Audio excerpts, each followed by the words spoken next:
जय श्री कृष्णा। आज हम सुख सागर में घरेलू समस्याएं, कारण और निवारण पर चर्चा करेंगे। आपको उसकी जानकारी देंगे। आप अपने आप का ऑब्जर्वेशन करें, अपने परिवार का ऑब्जर्वेशन करें और देखें कि क्या उस प्रकार की कोई समस्या अपने घर में मौजूद है। उसके पीछे जो हमने कारण बताए हैं, मैंने कारण बताए हैं, क्या उनमें से कोई कारण है और उसका अगर कोई उपाय बताया है तो क्या उसका कोई उपाय है। यदि है तो आपको उसे अपनाना चाहिए। आज घर में समस्या, जो घरेलू समस्याएं है वो क्या है। घरेलू समस्याएं है, रुपए पैसे की आमद कम है, रुपए पैसे की जितनी आमद है उससे ज्यादा खर्च होता है, पति पत्नी में सामंजस्य नहीं रहता है, बच्चे पढ़ते नहीं हैं, परिवार के सदस्यों में आपसी तालमेल नहीं है, या और भी कई कारण हो सकते हैं। कई प्रकार की समस्याएं आज घर घर में व्याप्त है। यहां हमें यह चीज समझ लेनी चाहिए, इन समस्याओं का निदान किसी अस्पताल या औषधालय में नहीं है। इन समस्याओं का समाधान तो आपके पास ही मौजूद है। अब हम लेते हैं कि कारण क्या है इन समस्याओं का। पहला कारण तो आप ये देखिए कि जब जब आप घर में प्रवेश करते हैं तो मुख्य द्वार कहां बना हुआ है। आपका पूरब मुखी मकान है तो मुख्य द्वार का प्रथम स्थान पूरब ईशान होता है। आपको यह सर्वश्रेष्ठ स्थान परमात्मा ने प्रदान किया, लेकिन आपने मुख्य द्वार पूरब दक्षिण यानी कि आग्नेय कोण में बनाया, जो निम्न स्तर का होता है, जहां से देवताओं का प्रवेश ना होकर नकारात्मक ऊर्जाओं का प्रवेश होता है। तो ऐसी परिस्थिति में घर में सुख शांति और बरकत में कमी रहेगी। इसी प्रकार यदि आपका दक्षिण मुखी मकान है तो आपको आपका मुख्य द्वार पूरब दक्षिण होना चाहिए। आपने उसे दक्षिण पश्चिम में बनवाया तो यह मान कर चलिएगा कि किसी भी हाल में कोई सुख शांति आपके घर में रह ही नहीं सकती। पति पत्नी में नहीं बनेगी, मां बाप के साथ में नहीं बनेगी, बच्चों के साथ में नहीं बनेगी, किसी भी प्रकार की बरकत नहीं होगी। हर सदस्य नकारात्मक सोच रखेगा और झगड़े, छोटी छोटी बात पर झगड़े होते रहेंगे। क्या आप ऐसा चाहते हैं। आपका काम शुरू हो जाएगा लेकिन या तो वो अधूरा रहेगा या बाद में जिस रूप में आपने चाहा उस रूप में वो पूरा नहीं होगा। आपका मकान यदि पश्चिम मुखी है तो मुख्य द्वार की स्थिति उत्तर पश्चिम होती है, लेकिन आपने उसे पश्चिम दक्षिण आग्नेय कोण में मुख्य द्वार दे रखा है तो वो सरासर गलत है। सुख शांति में कमी, स्वास्थ्य में कमी, ये सब बातें नकारात्मक आपके रहेगी।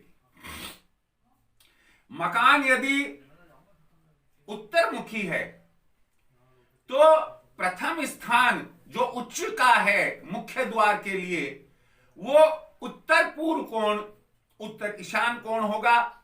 आप वहां रखिएगा, लेकिन आपने अपनी सुविधा के अनुसार कि यहां से रोड नजदीक पड़ती है यहां से सीधी कॉलोनी दिखती है, आपने उसे उत्तर पश्चिम कोने पर बना लिया, तो आपको मालूम नहीं कि आपके घर में नकारात्मकता क्यों है। इसका इलाज किसी भी डॉक्टर या वैद्य के पास नहीं है। तो सबसे पहली बात तो आप इस चीज को ध्यान में रखेंगे। अब जो समस्याओं की जड़ आती है वो आती है कि आप ने रसोई घर के अंदर वॉश बेसिन श्रिंक, जिसको हम कहते हैं, कुछ लोग उसे वॉश बेसिन का नाम ही देते हैं, जिसमें हम ऊंठे झूठे बर्तन रखते हैं, वो पानी का देवता या पानी का कोण समझकर उत्तर पूर्व ईशान कोण में श्रिंक बनवा लेते हैं। अब आप देखिए कि जो स्थान पवित्र होना चाहिए, वहां परिवार का कोई भी सदस्य नाश्ता करता है, प्लेट आ जाती है, चाय पीता कप आ जाता है झूठा, खाना खाता है झूठे बर्तन आ जाते हैं। तो ऐसी स्थिति में जहां पर पवित्रता होनी चाहिए वहां झूठन झूठन झूठन आ रही है और वहां आप उसको धोते हैं। इससे घर में अशांति के अलावा और कुछ भी नहीं होगा।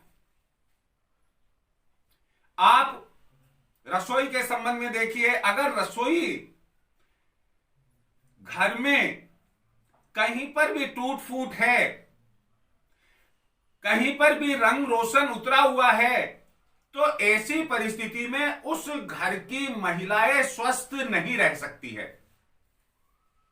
उन पर आपदा आएगी आएगी, घर में सुख शांति में कमी होगी, क्योंकि महिला परिवार रूपी रथ का एक पहिया होता है और वो पहिया अगर खराब हो गया, बीमार हो गया, तो उस रथ को सही संचालित करना बड़ा मुश्किल हो जाएगा। तो यदि कभी कोई भी टूट फूट रंग रोशन बिगड़ जाए तो उसे हमें तुरंत सही करवाना चाहिए।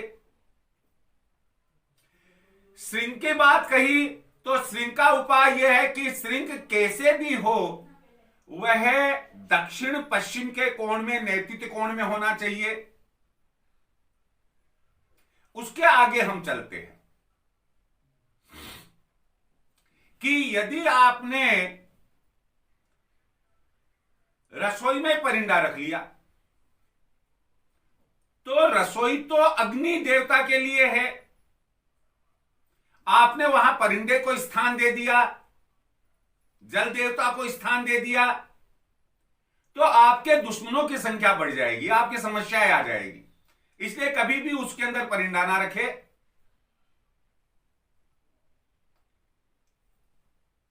आपकी समस्याओं का अगला कारण, पूजा कक्ष ईशान कोण में ना बनाकर हमने नेतृत्व कोण में बना दिया। अरे भाई, नेतृत्व कोण का मालिक तो राहु है और भगवान क्षीर सागर में तो ईशान कोण में है, भगवान बृहस्पति का स्थान ईशान कोण में है, और आपने पूजा कक्ष नेतृत्व कोण में बना लिया और फिर कहते हैं कि घर में बरकत नहीं होती है, घर में सुख शांति नहीं रहती है। कहां से होगी? अगर गलती से ऐसा हो गया तो आप उसे जितना शीघ्र हो आप उसे बदलें और ईशान कोण में स्थान दे। आपने घर बनवा लिया और उसमें ब्रह्म स्थान नहीं रखा। क्यों भाई, क्यों नहीं रखा? क्या गृह प्रवेश के समय आपको हवन नहीं करना? क्या आपकी बेटी की शादी होगी तो हवन वेदी नहीं बनेगी? फेरे किसके लगाएगी वो? कभी कभार अगर ग्रह शांति के लिए हवन जप होता है तो वो कहां हम करेंगे? तो घर में ब्रह्म स्थान निश्चित रूप से होना चाहिए। इसके अभाव में भी घर में सुख शांति नहीं रहती है।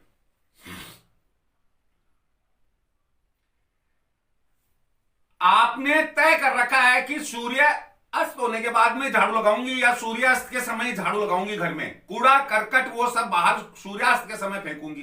भाई क्यों फेंकूंगी? उस समय तो दरिद्रता का वास शुरू हो जाता है, तो क्या आप दरिद्रता घर में लाना चाहते हैं? क्यों नहीं हम शाम की झाड़ू 4-5 बजे के आसपास ही लगा ले? तो कभी भी ऐसा नहीं होना चाहिए कि झाड़ू आप शाम को या शाम के बाद में लगाए, कचरा घर के बाहर शाम के बाद में फेंके। हम कई घरों में जाते हैं और हमने देखा कि पूजा कक्ष बना हुआ है और पूजा कक्ष में जाले जाले लगे हुए हैं। ड्राइंग रूम बहुत बढ़िया बना रखा है, उसमें जाले लगे हुए हैं। रसोई घर बहुत अच्छा बना रखा है, जाले लगे हुए हैं। अरे भाई, जो मकड़ी का जाला है तो वो तो आपके नकारात्मकता का एक सूचक है। आपके घर में धन धान्य हो ही नहीं सकता, आपके घर में लक्ष्मी का वास हो ही नहीं सकता। जहां लक्ष्मी नहीं वहां दान नहीं, जहां लक्ष्मी नहीं वहां पुण्य नहीं, जहां लक्ष्मी नहीं वहां धर्म नहीं। तो जहां दान पुण्य धर्म नहीं, लक्ष्मी नहीं, वहां आप क्या चाहते हैं कि उस घर में हमें ये जो 4 दीवारी ईंट चुने पत्थर की बनी हुई है उससे सुख शांति मिले? अगर ऐसा ही होता तो हमें डोंगरों पर जाकर रह लेना चाहिए। तो हमें जालों को जैसे ही बनते हैं, हमारा प्रथम कर्तव्य बनता है कि घर में किसी भी कोने में जाले बने हुए हैं, हम उन जालों को खत्म करें। ये इसका उपाय है। घर में आपको सब कुछ मालूम है, सब कुछ दिख रहा है कि यार ये अनहोनी हो रही है, ये हो रहा है, वो हो रहा है, लेकिन इसका कोई कारण समझ में नहीं आ रहा। तो सप्ताह में 1 दिन या 2 दिन साबुत नमक आप पोछे की बाल्टी में डालकर पोछा लगाए पूरे घर में। देखिए आपके घर में सकारात्मकता आने लग जाएगी। इसके अलावा आप ये देखिएगा कि आपकी जो लेट्रिन है वो कैसी। आपकी लेट्रिन एकदम स्वच्छ होनी चाहिए। अगर उसमें गंदगी है तो ऐसी स्थिति में आपके घर में लक्ष्मी का वास नहीं होगा। एकदम कांच की जैसे चमकती हुई होनी चाहिए और आप एक दोने में या चीनी मिट्टी के पात्र में या कांच के पात्र में कम से कम सामुद्रिक नमक, जो साबुत नमक होता है, उसकी 9 डली आप उसमें डालकर लेट्रिन के एक कोने में रख दीजिएगा। अगर घर में फिर भी कोई नकारात्मकता रह जाती है तो वो सकारात्मकता में परिवर्तित हो जाएगी। आप गेहूं या बाजरा या मक्का जरूर पिसवाते हैं। सामान्यतः आजकल हर आदमी गेहूं खाता है। पहली बात कि जो पिसाई है गेहूं की वह मंगलवार या शनिवार को होनी चाहिए। शनिवार सर्वश्रेष्ठ है। आप गुरुवार को अनाज पिसवा रहे हैं, गलत है। बुधवार को अनाज पिसवा रहे हैं, गलत है। अरे भाई, सप्ताह में 2 दिन आपको मंगलवार और शनिवार मिले हुए हैं तो फिर उनको क्यों नहीं पिसवाते आप? एक बात, घर में सुख शांति का राज, बरकत का राज कि मंगलवार या शनिवार को हमें अनाज पिसवाना चाहिए। दूसरी बात, 10 किलो गेहूं हो, 15 किलो हो, 20 किलो, जो गेहूं हम पीस रहे हैं उसमें आप 1 मुट्ठी 2 मुट्ठी काले चने जरूर डालें। ये एक टोटका होता है और इसके डालकर मिलाकर पिसवाने से घर में सुख शांति लक्ष्मी का वास होता है, स्वास्थ्य बढ़िया रहता है परिवार वालों का। यह काम आप अवश्य करें। घर में हमने देखा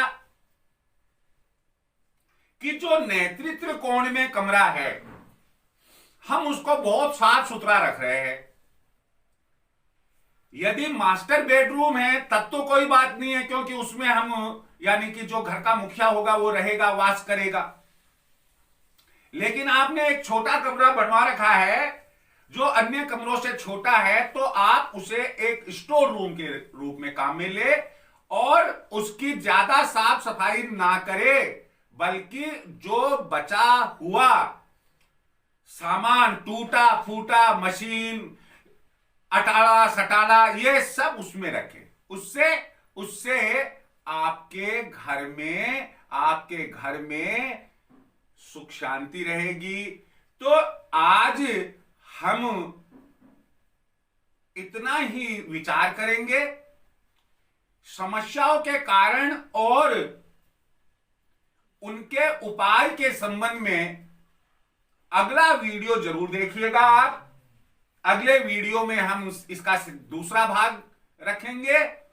आप वीडियो को सब्सक्राइब जरूर कीजिएगा, बेल आइकन दबाइए, ताकि आपके पास मेरे सुख सागर, घर में सुख सागर कैसे बहे, इसके वीडियो, वास्तु ज्योतिष के वीडियो जैसे ही मैं अपलोड करूं, आपको उसकी जानकारी मिल जाए। जय श्री कृष्ण।